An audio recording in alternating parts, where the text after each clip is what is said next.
Hey everyone, and welcome to 1% Richer. Today is episode 3. So I'm Brent, and this is. I'm Dom. So we're definitely excited to be back with you guys. Today's episode is going to be focused on real estate, one of our favorite topics Yeah. to talk about. Obviously, on this channel, we talk about ways to get richer, and obviously, real estate is a great way. So we'll talk all about how to begin in real estate. We're going to talk about kind of the process it takes.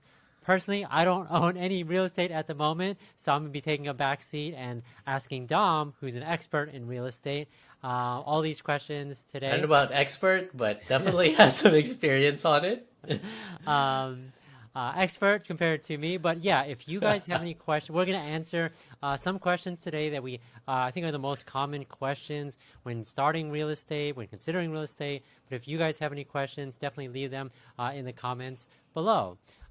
So I guess we could kick it off. You know who we are. You know what we're all about. We want to talk about real estate. So the first question I have for you, Dom, Yeah. uh, is why did you decide on real estate? Obviously, there's a bunch of side hustles out there, and we've talked about a bunch, but Right. why real estate? Yeah. So basically, I'm gonna steal this from someone. I don't remember, but real estate, right? Once you learn about it and start reading about it and hearing about it from people, it's one of those you're not gonna get rich fast or quick with it, but you're gonna get rich for sure with it, right? So it's one of those things that you bet on long term, right? It's gonna consistently give you either like cash flow or appreciation. But that's one thing that's certain is that people are gonna need a place to live, right? So it's a product that would always kind of return your investment on, right? Almost always, right? There are some things that might be a bad deal and stuff like that. But as long as you do your homework, right, it's a good thing, a good investment, and what people, as you know, are talking about, right? It's not an unknown thing that people invest in real estate as for something that helps them to grow their wealth, right? So yeah, that's why I decided on venturing in real estate as one of my investment aspects that the things that I invest on. Yeah, every time I hear about people saying like, "Oh, I need to make extra money on this side," the number one thing people say. I mean, I hear stocks a lot, but Yes. obviously that's a little up in the air. Then majority of the time I also hear real estate. Again, lots of opportunity, and obviously lots of different ways that you could do that. So cool. So when you were figuring out real estate to begin with, obviously, like you said, you're not. You said you're claiming you're not expert. I think you are very knowledgeable. But how did you start learning about it when you decided, okay, I'm going to do real estate? There's no like, actually, there probably is. You could go to a bookstore and get real estate 101. Sure, sure, Maybe you sure. did that, but how did you figure out that you wanted to do, once you wanted to do real estate, how did you learn everything you felt you needed to in order to take the plunge? Right, right, right. So for me, I'm not a big book person. So I learned a bunch through, digital media, like what we're doing right now, and this kind of like giving back, right? What we learned. So a lot of YouTube, a lot of podcasts and stuff like that. To mention, I basically every time I'd walk my dog, right? I looked at what are the famous podcasts out there for things real estate related, financial related. To mention, people probably heard about Bigger Pockets. They're one of like the big major ones that people for sure have heard about if you're in real estate. There's like Stacking Benjamin Show podcast. There's passive real estate investing. So these vary in the amount of audience that they have, but just really starting to gather what real estate is about, right? How to get started on it, why people do it, success stories, stuff like that. And then in terms of YouTube, you have like Graham Stefan and a bunch of other famous YouTubers talking about it and doing it and sharing kind of like how they did it and all that stuff. So really just getting all that info. Um, that's kind of like what got me started and where I learned how to process and how to get into that in that world of real estate. Yeah, I think you mentioned a couple of great points. One great point is that you're getting these from podcasts and YouTube, which are all free. So the idea is Right. that you don't have to pay for a super expensive course to learn stuff. You are Exactly. like, hey, what do I have access to that I could easily digest? that's free without much commitment, and you're able to gather as much as you need. Obviously, there's a lot of different great real estate courses out there that are paid and like next level, but in order to just get your foot off the ground and start learning, then obviously all these are free resources, Right. which is great. And then also the other thing that you mentioned was when you're taking your dog out for a walk, you're listening to it. I kind of say Right, this right. to everyone out there that are just, once you're even interested in something, whether you're interested in real estate or making money or learning an instrument or whatever that may be, try to fit it into your normal schedule and start learning about it. If Exactly. you guys are watching this right now, you're probably maybe at work, maybe hopefully you're still working, but whatever you're doing, try to fit it into your everyday life and start learning about it little by little, even if it's in bite size, like 5 minutes here, 10 minutes there. All starts part of the process. You don't have to go out and put money down on a house to do it. Just by you doing a little bit at a time. I mean, that's the whole concept. 1% richer. You're trying to get a little bit every single day to get towards your goal. So that's great advice. And you name dropped a bunch of people. Right, We'll right. probably put it in the description below. I'll probably ask you for the links Sure. on below, so that those are all great resources. And of course, Exactly. there's a ton of out there. Again, if people have other resources Right. out there, let us know. And I want to mention, and this one resource that I didn't have, but I think is super valuable is like, is there anyone in your life that you're connected to, right, in your network that does it, right? I think that's the most valuable resource out of like all of this stuff because there's actually someone you can talk to and direct questions to. And that's, I don't think one thing that I had going through this. Obviously, I still was able to like have the confidence to do it and build upon like all the info I've gathered. But it's just something that in my close circle did not exist, right? I do have friends that has done it, and that's how I got kind of like referrals and things like that, which I will probably share more about later. I'm sure that question will come up. But yeah, like I think another great resource is always your network, right? And that's for everything in your life, like career wise, whatever. If there's someone in your network that's doing it, like that's the first thing that you should be looking into, because that's the best resource, I think. Yeah, Yep, I agree. No matter what you do, your network is there to help. right. The next question I did have is, and again, feel free to share as much or as little as you Right. can. You don't have to give out the address of where you, all your different real estates, but just an overall question. Once you say, okay, I want to do real estate, now I have the knowledge to do real estate, where did you end up doing real estate? Was it in a specific state or city? So anything you want to share, and then kind of like the process of narrowing it down to that, okay, this is the best place to buy my first real estate and my next ones to move forward. For sure, for sure. So again, going back to kind of like that network stuff, right? So my first kind of step was, hey, does anyone know, kind of like two connections away, right? That someone does real estate, right? That they can like introduce me and I can know more about their area, right? Because the whole United States is big, right?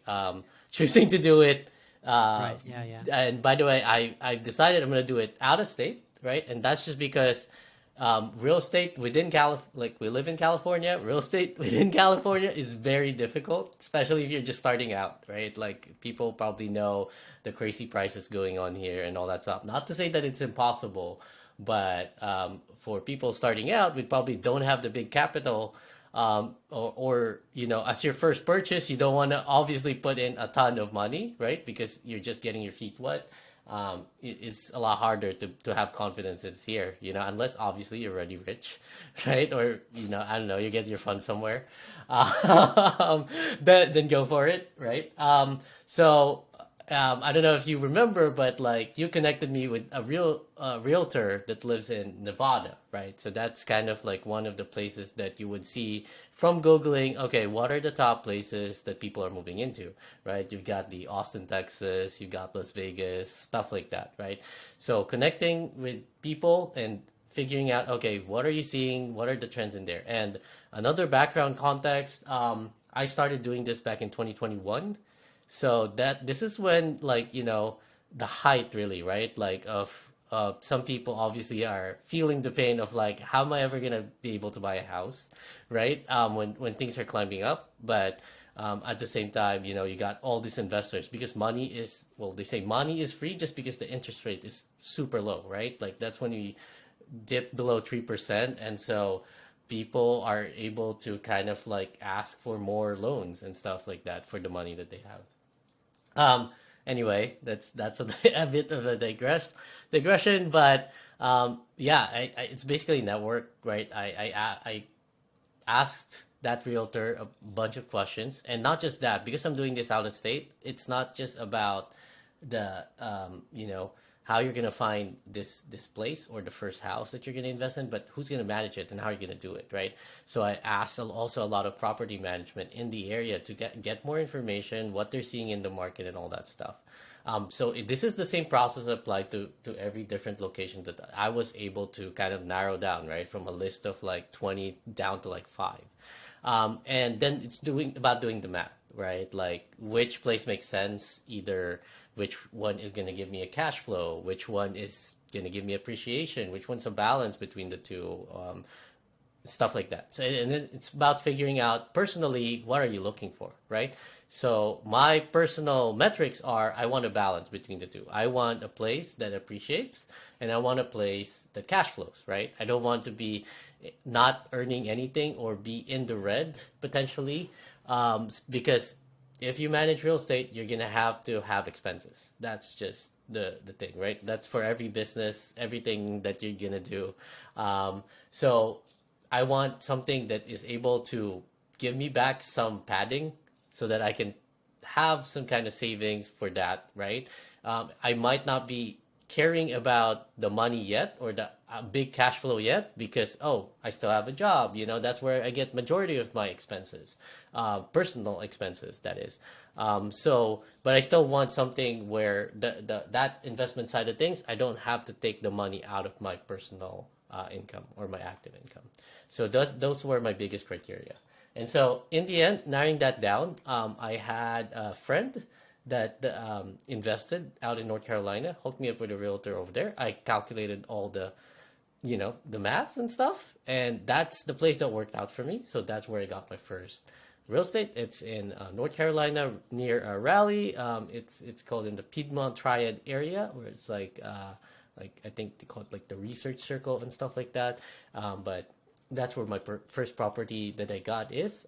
And quick overview, it's like a new build.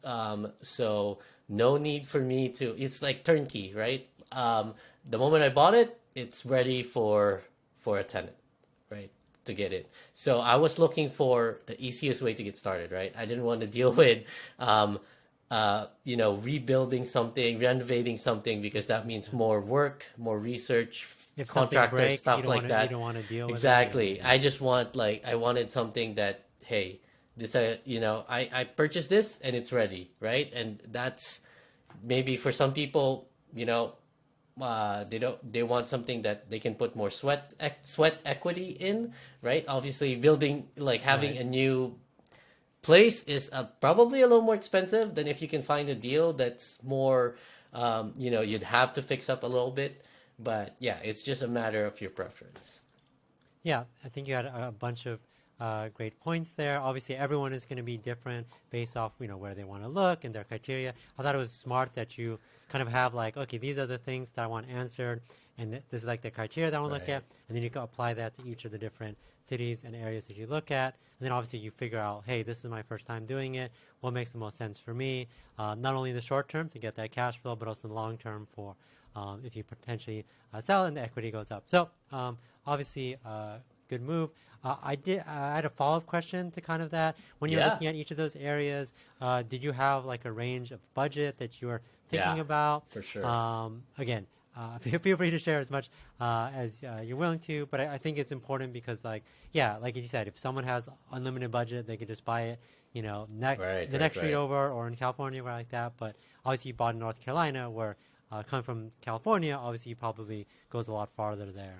So, Right, right, definitely. So budget wise, I was looking into some putting in a down payment that ranges around 50K, right? That would be my, I guess, like the thing that I would look for. So if you think about that in terms of what does that mean for a purchase price of a house, putting in a 20% down payment on your investment, which is usually what you need to get financing or a mortgage, is times five, 250, right? So something that's around 250 to 300 is like the what I'm comfortable with, right? And I think that's just because first we know the market stuff, right? So getting ready for like prices being a little higher than usual.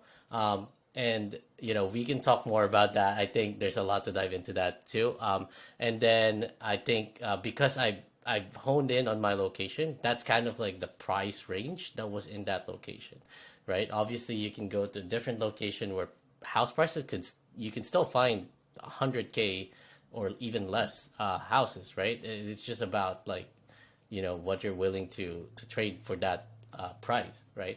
But yeah, that was kind of my price range. I was also in the beginning contemplating about I had the ability to like purchase a house cash in a way, but like what does it mean to purchase one house versus three houses, right? If I purchase one house for the cash that I have versus if I can purchase like maybe three or four houses, right? Split with the house but with a mortgage, right? And I feel like that's also a totally different topic, but It makes sense rather than it, having the money sit in your bank account, let the right, money do something. Yeah. exactly. So in a way, I think the route of like financing or getting a mortgage made sense, especially with the current climate, right? Like I said, the interest rate was really low, right? So money is working for you, not even your own money, right? Someone's money is working for you.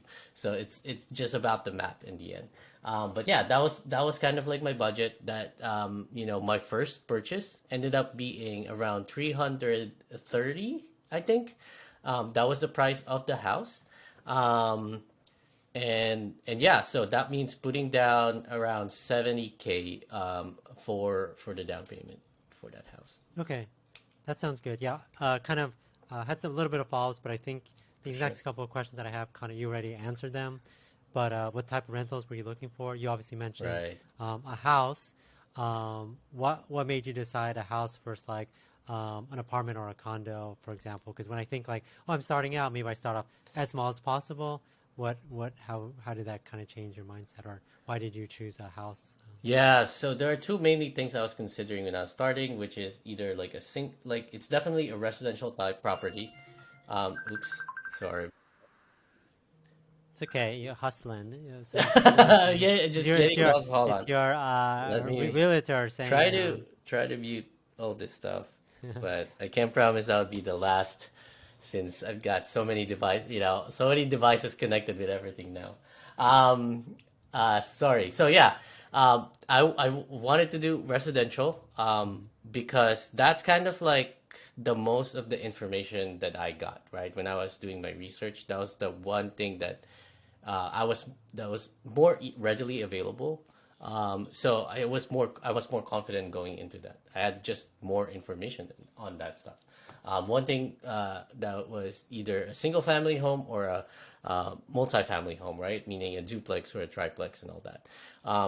So once I've honed in on my location, it's about, okay, how can I fit these parameters of the house that I'm looking for? And it just so happens that it's really hard to find nowadays those types of multifamily. They're there for sure, but just in the location in the market I was looking, they're not so much, right? The things that were being built or readily or available during the time in the market were single family homes. So that's how I ended up grabbing a single family home. And again, I think in the end, I kind of like went towards the route of new builds. That's because of I just wanted it to be as turnkey as possible, meaning once I have the keys to the property, I can then start finding a tenant without doing any work into the property itself, right?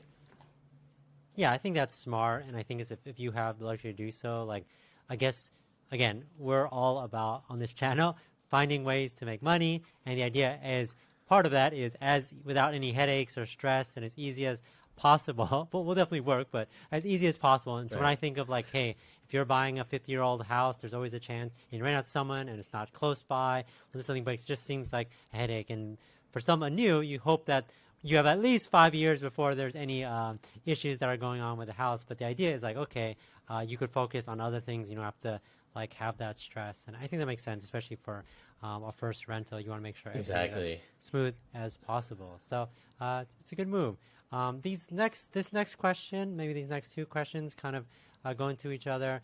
Obviously, my question was, how is the market now? You said you did this in 2021. Obviously, it was better. I know the market isn't as great now. I know that it's high APRs now. Like, what is your overall thoughts on that? If you didn't buy in 2021, would you be buying now, or how has it changed? Like maybe your perspective on stuff. I just wanted to take your advice or your thoughts on that. Yeah. So I'm not currently in the past, in the next 3 months, I think, or in the past 3 months, I haven't been in the market in terms of looking for stuff, right?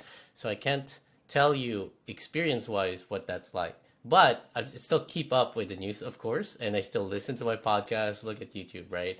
And thinking about, okay, what would it have been like if the market is like it is right now, right?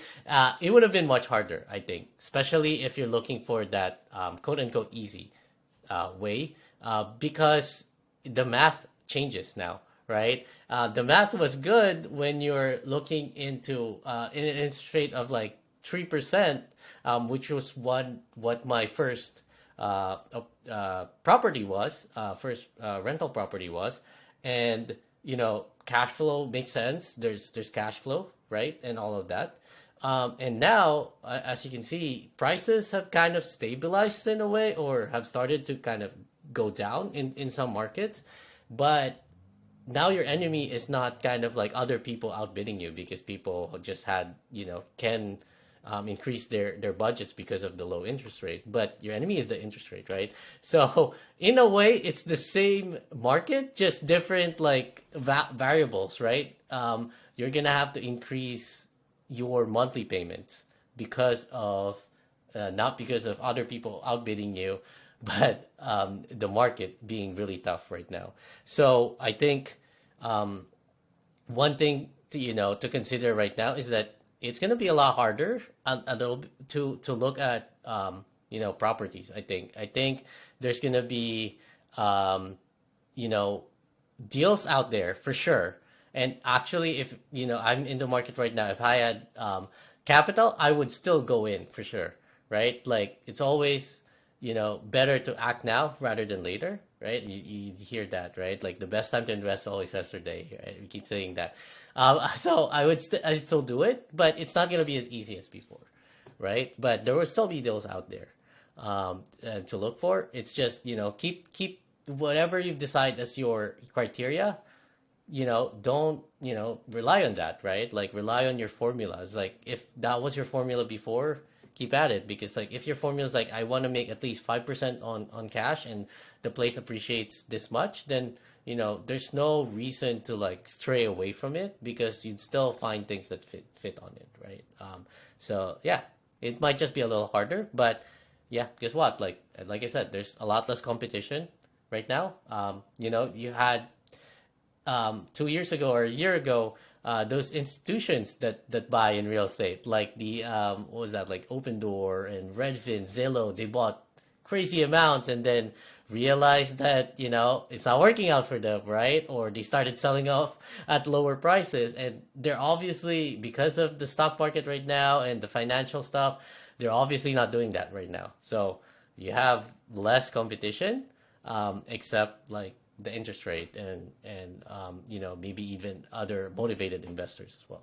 Yeah, I think that's a great point that you said about it's best you still do it now if you have the opportunity, Yes. better than, because we don't know. Just because it's a high APR, and it's the APR is what it is now, and it could potentially be like that for 5-10 years. We don't know, right? So the Right. idea is if you end up waiting for 5-10 years and the APR ends up being the same, then you missed the opportunity of 5-10 Exactly. minutes of potentially making money. So Yeah.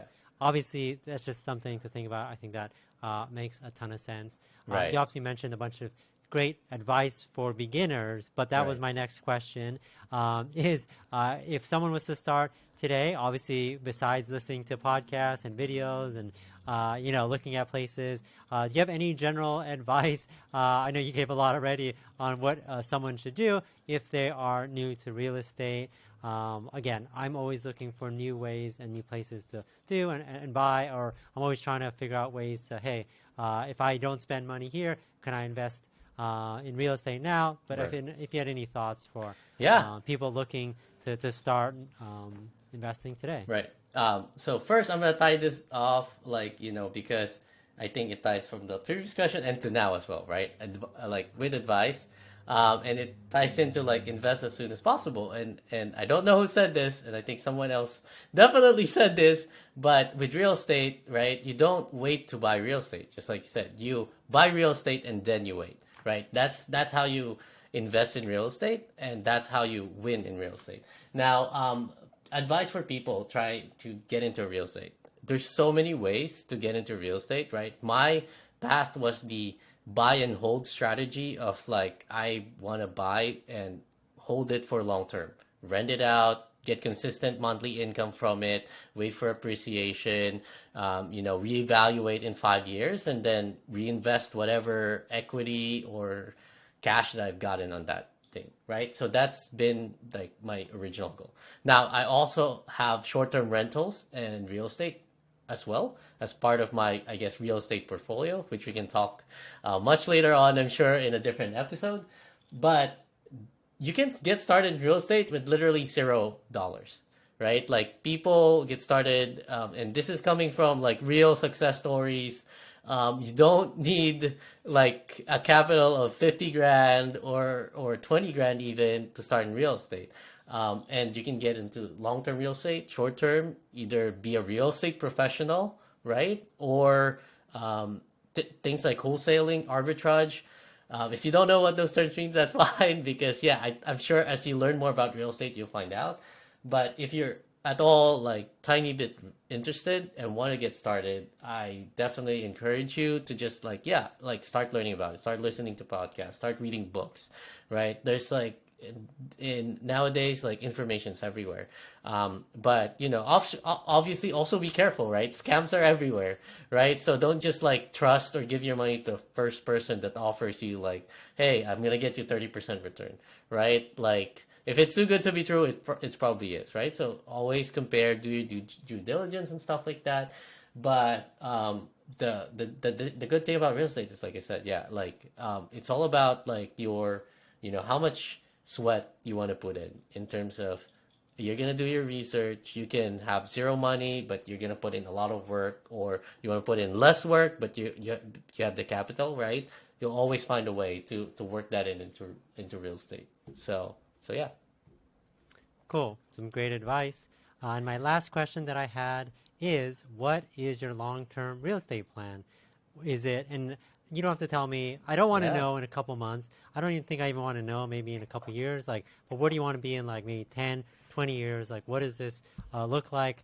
Maybe even talk about maybe as your portfolio, like in terms of all the side hustles that you're doing, is this your number one? Just kind of like your overall vision for this. Because I know obviously you own some, obviously you're Right. still looking. Where do you plan to be? Yeah, so I don't know if it's gonna be my number one. Maybe it is, because real estate's value as an asset is always huge, right? Like you own each house is priced in six figures and stuff like that. So maybe portfolio wise, it might be unless we obviously started a business that we don't know about yet that blows up and is good for us. But my general approach to it is be consistent. Like to always like I don't see why I would stop investing in it. So my goal right now is I've done kind of like single family homes, right? I've gone through that. I've gone through the work of like what does it mean to own multiple single family homes.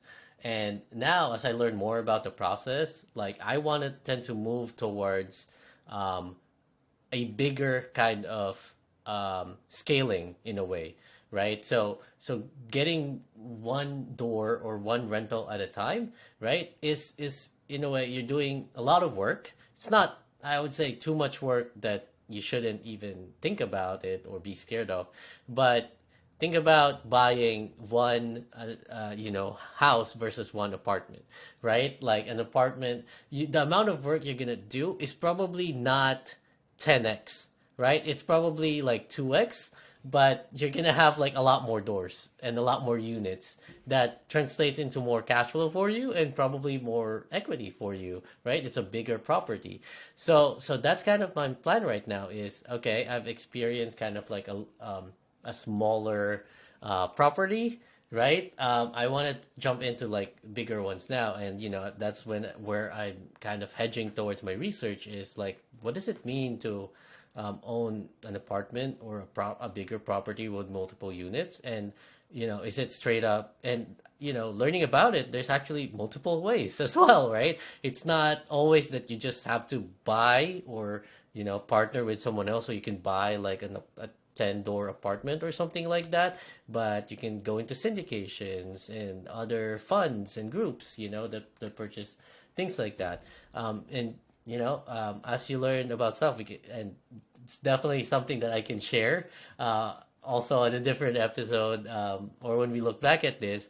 But yeah, it's there's not always just one way to do something, right? There's multiple ways. So that's my target right now is how can I scale this faster, right? So for my next deal, right, I don't want it to be a single family home. I want it to be multiple units. So either I'm purchasing a portfolio, or I'm purchasing a multifamily, or an apartment, or getting into a syndication. That's probably where I'm gonna focus on next. Cool. Definitely sounds exciting, and definitely sounds you're getting 1% richer from all these real estate. So I definitely have to get on it myself. I definitely have to do a bunch of my research or tap into my network, AKU, for some advice. We definitely will do future episodes for sure.